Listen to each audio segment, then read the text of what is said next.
uma produção. Bruá! Olá a todos e bem-vindos às Teorias do Apocalipse.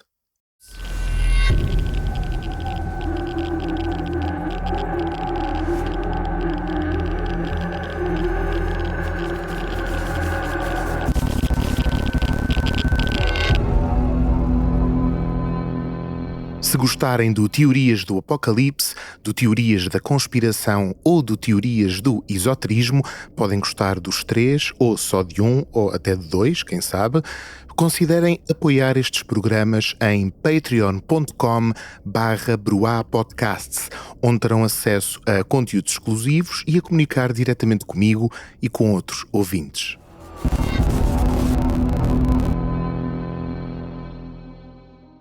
O homem que previu o fim do mundo cresceu numa quinta, na margem do rio Poultney, no estado americano do Vermont. Estamos no início do século XIX. Os Estados Unidos declararam a independência há menos de 30 anos e por cá, na Europa, aparecem os primeiros sinais da ambição de um senhor chamado Napoleão Bonaparte. William Miller, o nosso protagonista de hoje, só tinha um ponto de contacto com a história mundial. O seu pai, o Capitão Miller, combatera na Revolução Americana. E agora, anos depois, juntamente com a esposa e os seus 16 filhos, sobrevivia como podia da sua quinta e ia todos os domingos à Igreja Batista da região.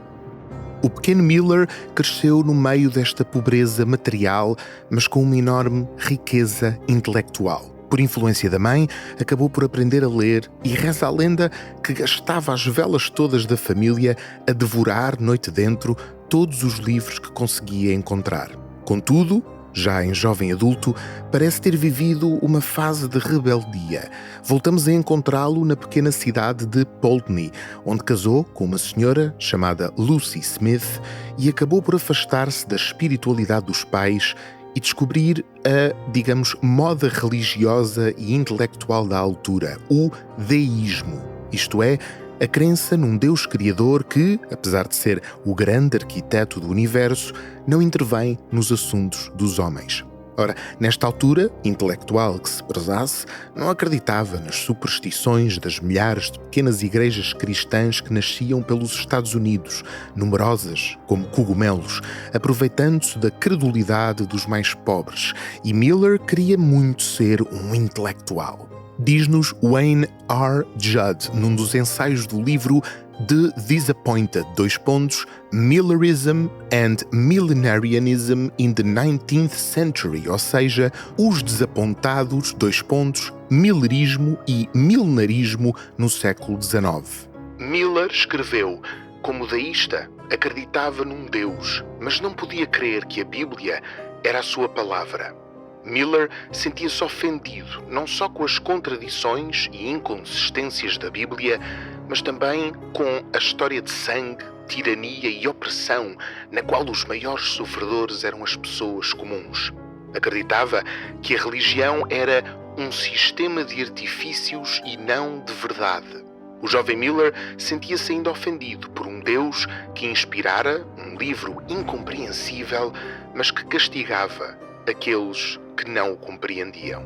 Contudo, o contexto religioso onde Miller crescera estava prestes a regressar para atormentá-lo. Tal como o pai, juntou-se a uma milícia e foi para o campo de batalha. Desta vez, no contexto de mais um conflito armado contra os ingleses por volta de 1812. Tal como seu pai, Miller sentiu o doce sabor do patriotismo, mas ao contrário do capitão, Miller ficou chocado com a violência aleatória e as mortes desnecessárias a que assistiu. Wayne R. Judd cita um dos textos de Miller sobre este confuso período. Parecia-me que não havia nada de bom no mundo. As coisas nas quais esperava encontrar algo de bom enganaram-me. Comecei a pensar que o homem não era mais que uma besta e a ideia de uma vida após a morte parecia-me um sonho. O extermínio era um pensamento frio e arrepiante, e o preço a pagar seria a destruição de todos nós. Os céus eram como latão sobre a minha cabeça e a terra aço debaixo dos meus pés. Eternidade. O que era isso? E a morte? Por que existia? No fundo, era uma crise de fé. Miller abandonara a religião dos pais, brincara aos deístas, criticara as certezas da Bíblia, aceitara a noção de um Criador não participativo, mas pela primeira vez assistia a um mundo efetivamente abandonado por Deus e, pelos vistos, não gostou mesmo nada da experiência. O que se seguiu foi uma espécie de conversão. Miller regressou à Igreja Batista da Mãe, foi à procura do Messias, de que ouvira falar toda a vida e que entretanto abandonara, e reencontrou o único livro que todos os americanos tinham em casa, a Bíblia Sagrada. E foi neste ambiente de redescoberta espiritual e otimismo que Miller chegou a uma conclusão que, ao contrário do que poderíamos esperar, lhe trouxe alguma paz de espírito. Ele e toda a gente que conhecia iam assistir ao fim do mundo.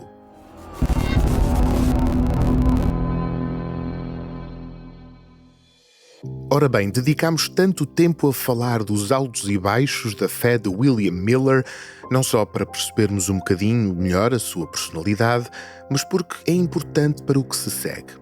Por entre os milhares de sectos e denominações cristãs que populavam os Estados Unidos, uma interpretação bastante comum era que a Bíblia devia ser lida literalmente, isto é, tinha mesmo havido um Adão e Eva, um dilúvio, uma arca, uns 10 mandamentos e o Messias crucificado. Se estava naquelas páginas é porque era verdade. Miller passara alguns anos a fazer pouco das contradições das Escrituras e deste literalismo supersticioso. Por isso, quando usou a Bíblia como ponto de partida para reencontrar a certeza espiritual, foi à procura de uma forma de resolver este dilema interno. Se a Bíblia se contradizia, não podia ser nem um erro, nem um acidente. Tinha de haver uma chave de leitura. Escreveria ele décadas mais tarde. Se a Bíblia é a palavra de Deus, tudo o que ela contém deve por isso ser compreendido e todas as suas partes devem harmonizar-se. Com o tempo, eu harmonizaria todas essas aparentes contradições para minha própria satisfação, ou então voltaria a ser deísta. Felizmente, Miller deixaria mais tarde um registro detalhado do seu processo. E reparem como a mente do homem racional e a mente do crente, acreditando estarem à batatada uma com a outra, procuram chegar a uma espécie de consenso. Descobri que, através de uma comparação das Escrituras com a história, todas as profecias, ao ponto em que tinham sido cumpridas, cumpriram-se literalmente. Que todos os números, metáforas, parábolas, semelhanças, etc., da Bíblia podiam ser explicadas pela sua conexão imediata ou os termos em que eram expressas estavam definidos noutras partes da palavra e que, quando assim explicados, deviam ser entendidos de forma literal, de acordo com a respectiva explicação. Por isso, fiquei convencido de que a Bíblia era um sistema de verdades reveladas. Trocado por miúdos, a Bíblia não era só um texto sagrado, misterioso, incompreensível. Era como um livro puzzle, passível de ser compreendido pelo leitor que a estudasse atentamente. A fé e a razão dada ao serviço de Deus. E durante 2 longos anos, Miller leu cuidadosamente livro a livro, versículo a versículo, à procura da lógica interna da Bíblia. Já veremos um exemplo específico desta metodologia, mas para já é importante dizer logo que uma das descobertas de Miller foi que o mundo ia acabar, ou melhor, que Jesus ia regressar, um acontecimento conhecido como Segundo Advento. Foi assim que o descreveu. Encontrei plenamente ensinado nas Escrituras que Jesus Cristo voltará a descer sobre a terra, vindo das nuvens do céu em toda a glória do seu Pai. Que no seu regresso o reino da terra e o domínio dos céus será dado a ele e aos santos nas alturas, que o possuirão para sempre. Que, enquanto o velho mundo pereceu num dilúvio, também a terra de agora será coberta de fogo, derretida pelo calor do regresso de Cristo, após o qual irá tornar-se uma nova terra, onde os justos viverão para sempre.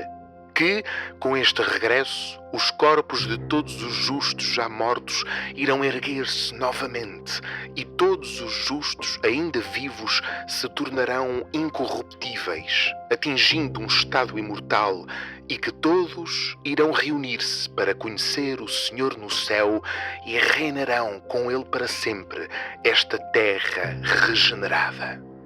Contudo, este não era o aspecto mais impressionante da descoberta de Miller, e aqui voltamos aos seus instintos de solucionador de puzzles literários.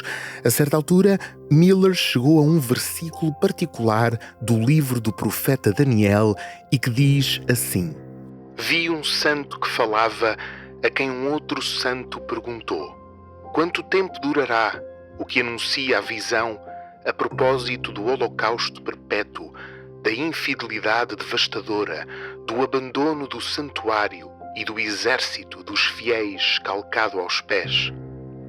Aquele respondeu: 2300 tardes e manhãs.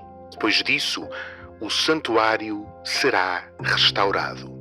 Ora, 2300 tardes e manhãs são, na prática, 2300 dias, tardes e manhãs. No entanto, Miller sabia, por outras referências encontradas noutros livros bíblicos, incluindo Números e Ezequiel, que quando a palavra de Deus se referia a um dia, era sinónimo de um ano. A restauração do santuário seria dali a 2300 anos, não dias. E já agora, que santuário era este? A terra, o mundo habitado pelos justos, restaurado pela segunda vinda de Jesus. Mas 2300 anos a partir de quando, de que data? Miller chegou à conclusão que a profecia de Daniel se referia a um acontecimento específico, a reconstrução de Jerusalém, que ele calculou como tendo acontecido em 457 a.C. E adivinhem lá o que acontece se à data 557 a.C. acrescentarmos os tais 2300 anos. Chegamos ao número 1843. Em 1843, o santuário seria restaurado, isto é, Jesus voltaria à Terra. E como Miller descobriu este facto por volta de 1818, a conclusão era só uma. Este profeta acidental era agora o fiel depositário de um dado terrível. Os cristãos tinham, a partir daquele momento, 25 anos para se preparar para o segundo advento e para a destruição do mundo como o conheciam. Mas, ao contrário do que poderíamos pensar, Miller não se apresentou como um grande profeta a pregar o fim do mundo. Os seus cálculos, aliados à sua convicção, parecem ter despertado nele uma curiosa espécie de síndrome de impostor. Seria ele o escolhido por Deus para apresentar aquela verdade ao mundo?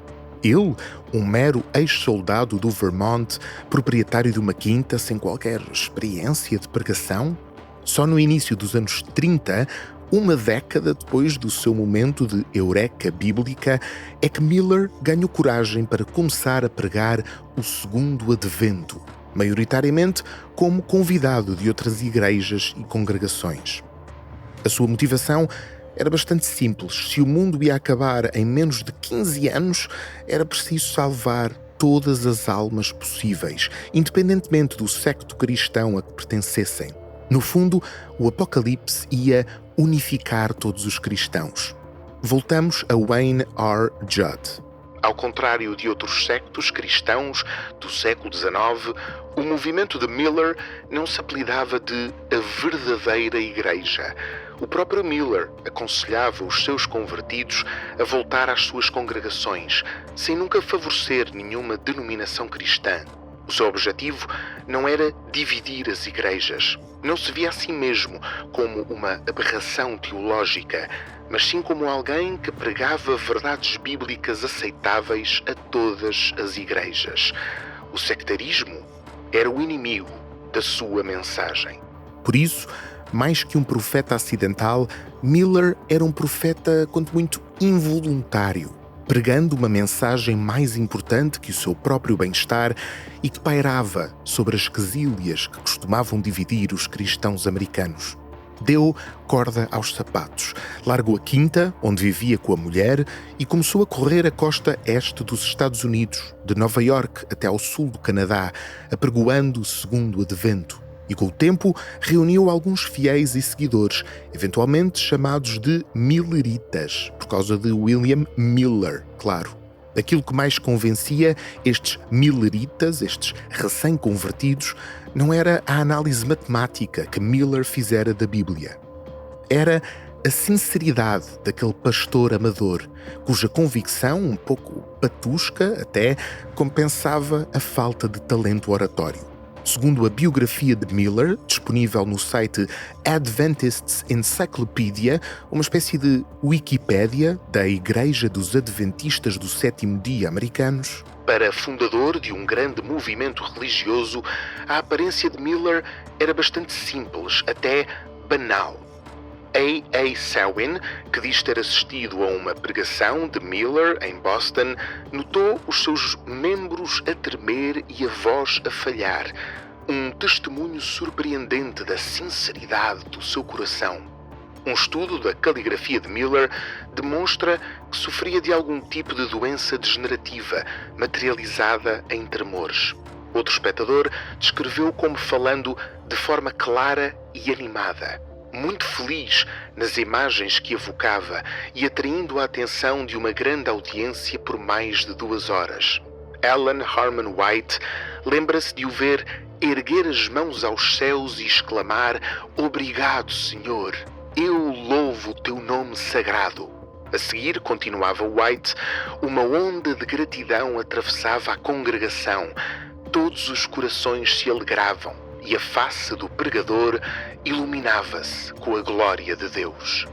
Contudo, apesar da felicidade que sentia no púlpito, já no final dos anos 30, Miller parecia frustrado e cansado. A sua mensagem chegava a poucos milhares de pessoas. O fim do mundo aproximava-se, estava ali em 3 ou 4 anos, 1843, e só conseguia imaginar as almas que ficariam por salvar.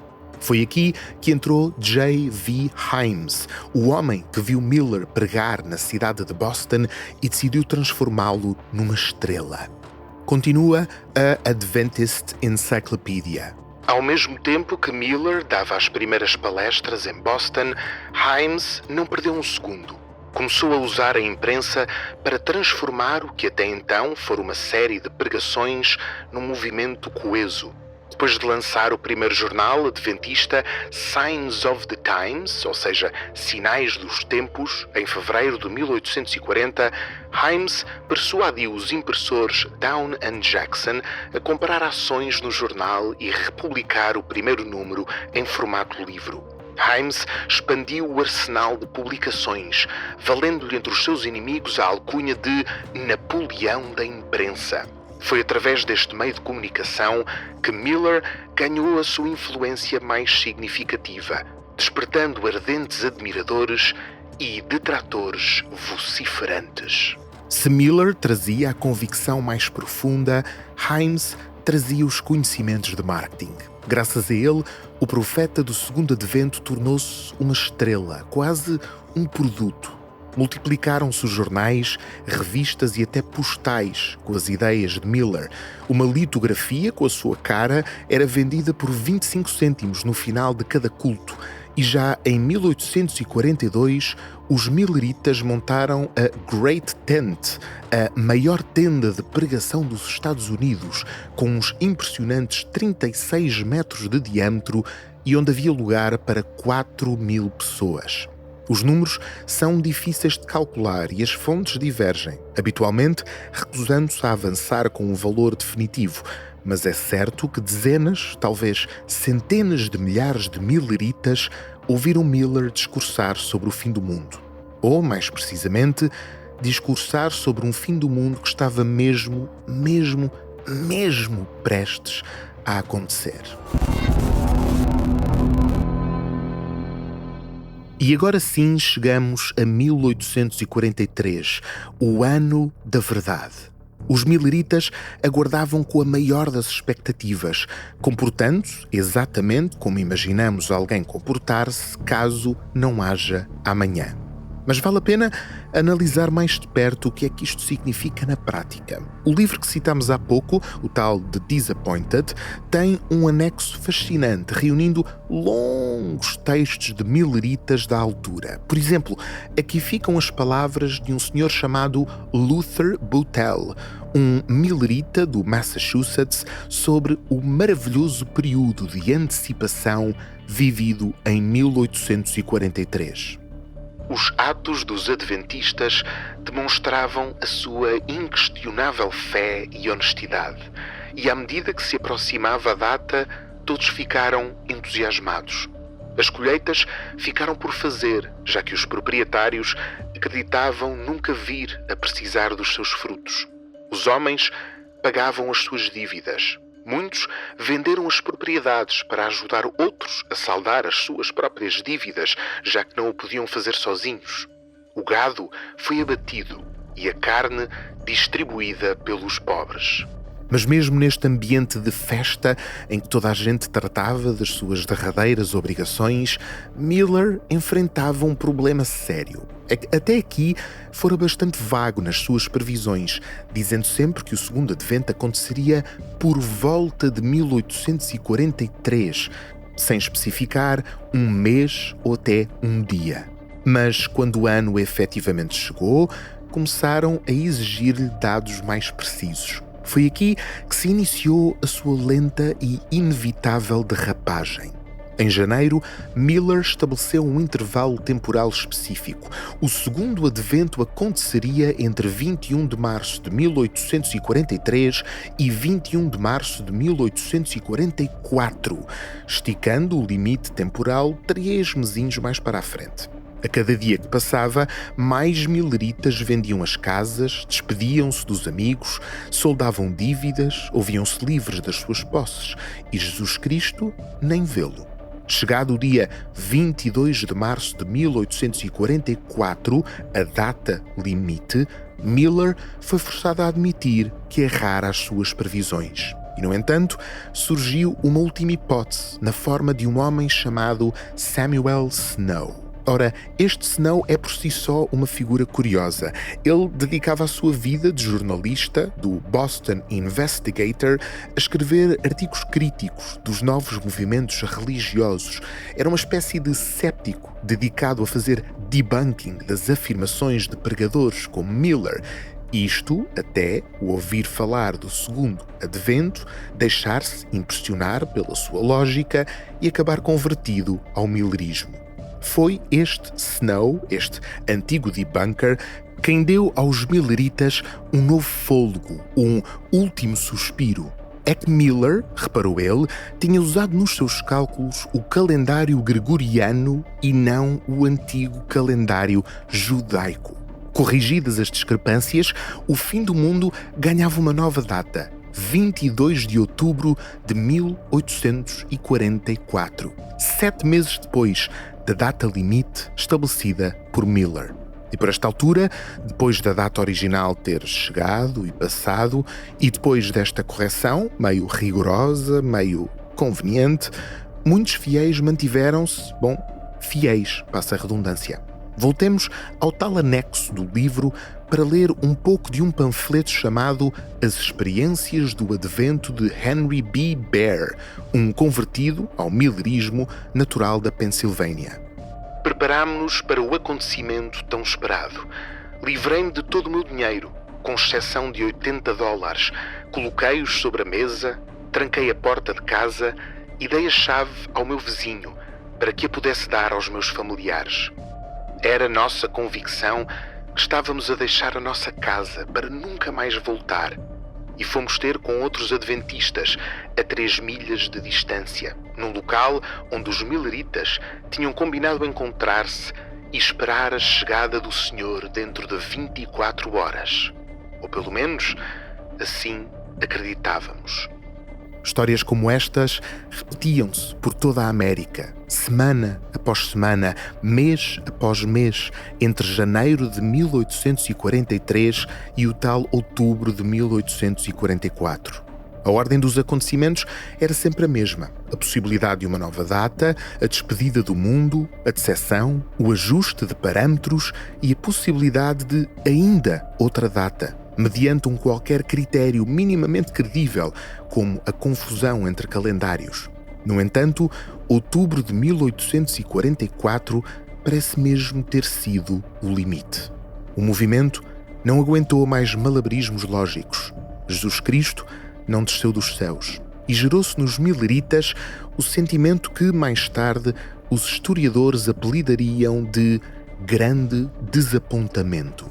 E aqui vale a pena continuarmos nos relatos na primeira pessoa, porque mais do que qualquer descrição historiográfica, eles deixam transparecer o turbilhão de emoções vividas a partir de 23 de outubro de 1844. Quando todas as profecias já tinham falhado e nenhuma data restava para um segundo advento. E se pensam que estes estranhos celebrantes do Apocalipse, humilhados e derrotados, dão vontade de rir, pensem outra vez. Escreveu Luther Botel, o tal que nos falou do gado e da carne distribuída pelos pobres. O dia 22 de outubro passou, fazendo os fiéis e os que ansiavam pela data extremamente tristes, mas levando a que os não crentes e os maliciosos celebrassem. Tudo estava quieto. Nenhuma reunião, como antigamente. Toda a gente sentiu-se sozinha, sem desejos de falar com mais ninguém. Quietos no mundo frio. Nenhuma libertação. O Senhor não viera. Nenhuma palavra pode expressar o desapontamento de um verdadeiro adventista naquela altura. Foi algo humilhante. E todos nós o sentimos da mesma forma. Todos em silêncio, exceto para perguntar onde estamos e o que acontece a seguir. Todos voltaram a casa e foram buscar a Bíblia para descobrir o que fazer a seguir. É difícil imaginar a sensação de confusão, medo, terror, incompreensão, talvez revolta. Mais do que aguardar pelo mundo a arder e pelas almas dos injustos, finalmente castigadas pelo fogo justiceiro de Deus, os mileritas tinham-se convencido que o Apocalipse seria um dia de alegria, de apoteose. E o facto do mundo aqui continuar era, na verdade, um trauma terrível. Diz-nos Hiram Edson, um simples camponês milerita. Esperávamos ver Jesus Cristo rodeado dos seus anjos sagrados. A sua voz chamaria Abraão, Isaque e Jacó, e todos os mais antigos merecedores e os nossos queridos amigos, entretanto levados pela morte. Seria o fim do sofrimento da nossa peregrinação terrena e seríamos levados a conhecer o nosso Senhor e ficar para sempre com Ele nas brilhantes mansões douradas de uma cidade dourada, preparados para ser redimidos. As nossas expectativas estavam altas e por isso esperámos pela vinda do Senhor até o relógio marcar a meia-noite. Então, o dia passou e o nosso desapontamento tornou-se uma certeza. As nossas expectativas e esperanças foram destruídas e um espírito de tristeza desceu sobre nós. Choramos e choramos até ao dia amanhecer. A minha experiência com o Advento tinha sido a mais rica e brilhante de todas as minhas experiências cristãs, mas se tudo falhara, que valor me restava? Seria a Bíblia uma farsa? Será que não existe Deus, nem céu, nem paraíso? Será que tudo não é uma fábula inventada com astúcia? Não haverá verdade nas nossas esperanças? E assim, como disse, choramos até o dia amanhecer. O mundo não acabou? Mais ou menos. De certa forma, os milleritas viveram mesmo uma forma de apocalipse. O fim das suas convicções, da ideia na qual investiram tantos anos e pela qual sacrificaram tanto. Em alguns casos, era o fim da sua fé, o fim da vida como a conheciam. O mundo ainda aqui estava, mas não era o mundo que julgavam conhecer. Agora, com 62 anos, doente, magro, exausto, esmagado pelo desapontamento, pela humilhação e pela vergonha, William Miller, o nosso profeta acidental, até não lidou mal com o completo falhanço das suas previsões. Um ano depois do grande desapontamento, o seu amigo Himes convidou-o a publicar uma apologia e defesa de largas páginas, nas quais Miller resumiu a sua biografia, a sua descoberta profética, o seu trabalho apostólico e, finalmente, o momento em que se apercebeu que tudo falhara. Fez um mea-culpa. Manteve a fé na Bíblia como fonte de verdade, mas admitiu a sua própria falibilidade, culpando-se a si mesmo e não às Escrituras pelo grande desapontamento de milhares dos seus fiéis. E apesar do esforço de expiação, a fama de falso profeta nunca o abandonou. Morreu em 1849, poucos anos depois da sua grande derrota, cego, doente e em desgraça. A Adventist Encyclopedia resume assim o seu complicado e contraditório legado, imediatamente após a sua morte. Numerosos jornais cobriram a morte de William Miller, o profeta. Uma avaliação da sua vida admitiu que se tratava de um homem com um grande poder mental, que foi inquestionavelmente alguém honesto e sincero, mas cujas doutrinas causaram imenso sofrimento a centenas, milhares das pessoas enganadas. Os seus detratores mais duros repudiaram-no como alguém sagaz, ignorante e de mente fechada, com um temperamento fanático. Outros comentadores mais favoráveis, além de notarem as suas ideias peculiares sobre o segundo advento, também sublinharam o facto de ter sido um bondoso vizinho, estimado e amado por todos os que o conheciam.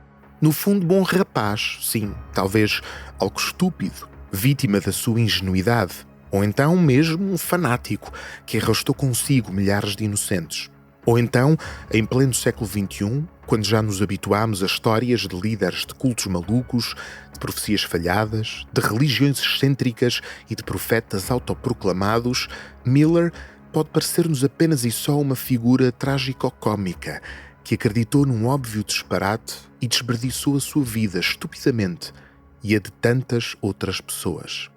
De qualquer forma, o fundador dos Milleritas parecia caído em desgraça, e em desgraça pareciam estar também alguns dos seus fiéis. Muitos deles nunca chegaram a recuperar do duro golpe sofrido em 1844, e é aqui, no seu desapontamento, que está o aspecto mais fascinante de toda esta história. Estamos perante um incrível exemplo de dissonância cognitiva, um termo cunhado pelo psicólogo Leon Festinger em 1957, mais de 100 anos depois da queda dos Milleritas, exatamente quando este Festinger estudava um outro culto religioso que também acreditava noutro apocalipse iminente e que também sofreu um enorme desapontamento. Numa frase, estamos em dissonância cognitiva quando experienciamos duas crenças igualmente poderosas, mas absolutamente contraditórias. Ou, dito de outra maneira, quando a realidade material contradiz uma crença profunda. Segundo o Festinger, a nossa forma de resolver a dissonância cognitiva não é dizer, bom, olha, paciência que se lixe, deite fora a minha crença. Alterar as nossas crenças mais profundas é um processo doloroso e que implica admitirmos estar errados quanto a elementos centrais da nossa identidade. Na verdade, o ser humano é especialmente bom a ultrapassar esses conflitos, recontextualizando ou refazendo um dos lados do dilema para que a dissonância seja menos dolorosa. E a palavra dolorosa aqui acho que é mesmo o termo certo. A dissonância cognitiva pode levar a um profundo sofrimento psicológico. Voltamos a Henry B. Bear, o tal senhor que deu todo o seu dinheiro e deixou a chave de casa com o vizinho. Escreveu com enorme candura sobre o seu processo interno ainda em finais de 1843, quando algumas datas já tinham falhado, mas a profecia de 22 de outubro continuava possível. Confiei nas profecias e fiquei desapontado. Podia crer na minha fé de que o reino de Deus desceria sobre a terra, vender tudo o que tinha, partir de casa sem saber para onde ir, sem a ajuda de ninguém, finalmente desapontar-me e certamente sentir-me um tolo. Por outro lado, podia aceitar a ideia de parar, ficar aquém do reino depois de passar por tantas coisas e confiar plenamente nas Escrituras e em Deus. Não podia aguentar essa possibilidade. Nesse caso, sim, seria um tolo. Depois de perder a minha subsistência, o meu caráter, os meus amigos, tudo o que tinha. E a seguir, a minha confiança nas Escrituras e em Deus certamente falharia. Se fosse o caso, o que me aconteceria? E ainda assim, esse devia ser o resultado inevitável perante mais uma profecia falhada, tanto na altura como mais tarde. Eram estes os meus pensamentos e eram sérios para mim. Se, ao confiar nas Escrituras e ao rezar a Deus para me iluminar, guiar e dirigir, e ao obedecer às minhas convicções com toda a honestidade e fidelidade, ainda assim fui enganado e afastei-me do caminho, como podia voltar a acreditar outra vez?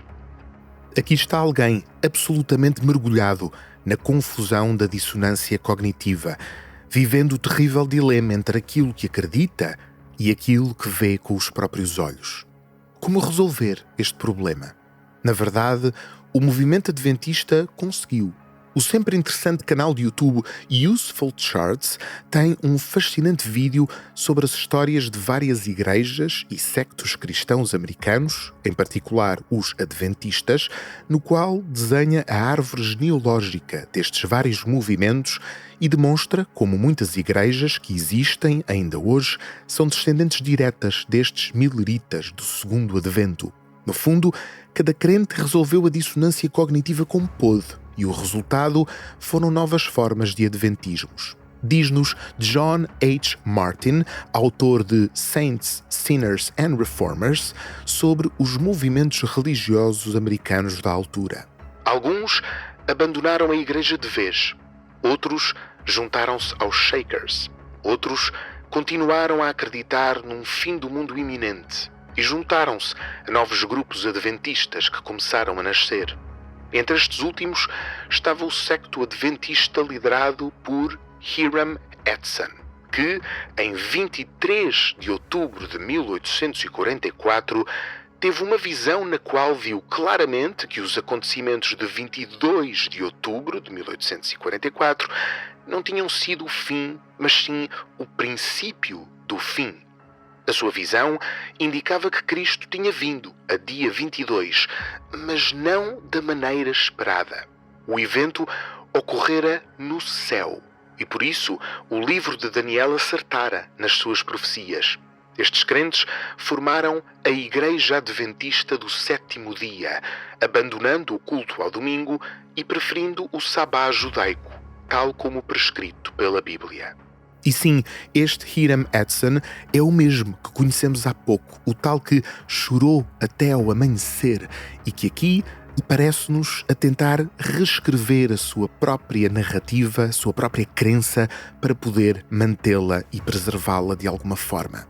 E outras igrejas contemporâneas que descendem mais ou menos diretamente do movimento milerita e, portanto, de fiéis que sobreviveram à dissonância cognitiva do grande desapontamento, incluem a Church of God Seventh Day, a Advent Christian Church, que, by the way, foi mais ou menos fundado, ou pelo menos apoiado no seu início pelo Himes, o tal tipo que ajudou a propagar a mensagem do Miller, e ainda as famosas Testemunhas de Jeová. Mas voltemos a Miller e aos seus milleritas, os verdadeiros desapontados desta história. O nosso primeiro instinto é achar que uma ideia tão louca só pode ser defendida por um mentiroso e levada a sério por ingênuos. Espero que, ao longo do episódio, tenha dado pistas suficientes para outro retrato mais tridimensional. Miller parece ter acreditado mesmo no que pregava. Não procurou a fama nem a fortuna, teve tendência para admitir os seus erros e demorou uma década a assumir a sua posição de profeta do Apocalipse. E quanto aos seus crentes, foram, sim, vítimas de uma crença que hoje em dia pode parecer-nos obviamente absurda, mas que não deixa de ser comovente pela sua intensidade.